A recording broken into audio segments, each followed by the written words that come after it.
જય Shri Krishna, સુપ્રભાત. Fitness and રિકવરીના 7મા દિવસની શરૂઆત પાણી પીને. વ્લોગ બનાવવાની શરૂઆત કરી ત્યારથી બધું શૂટ તો થઈ જાય છે, પણ નાનપણથી જે લેસન ના કરવાની કુટેવ હતી ને અત્યારે બહુ જ નડે છે.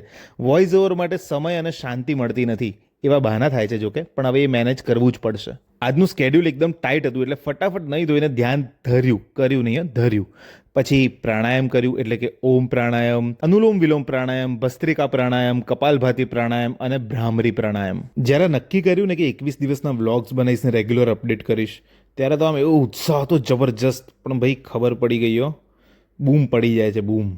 કારણ કે આમ પોતાની જાતને આમ ખેંચીને ઉઠાડવું પડે. ઘણી વખત એવું થાય તમારું મૂડ ના હોય, કંઈક એવું ઘટ્યું હોય, પણ સ્ટીલ તમારે આ કરવું છે એટલે કરવું જ છે. એટલે ખરેખર જે લોકો રેગ્યુલર વ્લોગ્સ બનાવે છે એ લોકોને તો સલામ જો બોસ. મેં નિધિને કીધું કે પનીરમાંથી બહુ પ્રોટીન મળે, પણ સાલું બહારનું સારું નહીં, તો બોલો એને ઘરે જ બનાવી દીધું.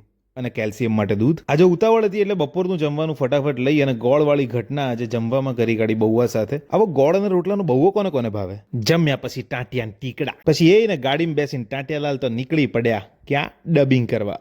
કોરિયન ડ્રામા ડબ કરી રહ્યો છું. તો દોસ્તો આજ મેં એટલું ડબિંગ કર્યું કે ડબિંગ કરતા કરતા રાત પડી ગઈ અને એકની એક જગ્યાએ પડ્યા રહીને ટાંટિયાલાલની કઢી થઈ ગઈ. ઘરે પહોંચતા 10 સાડા 10 થઈ ગયા હતા એટલે પછી ફટાફટ સીધું જમી જ લીધું, વર્કઆઉટ સ્કીપ કર્યું. Protein and iron. નિધિ અને સુપ્રિયા ટાંટિયાલાલને મળવા હતા, પણ વાતોમાં વિડીયો લેવાનું રહી ગયો. પછી સૂતા પહેલા દૂધ પીધું અને સ્કિન કેર સાથે શુભરાત્રી, જય શ્રી કૃષ્ણ.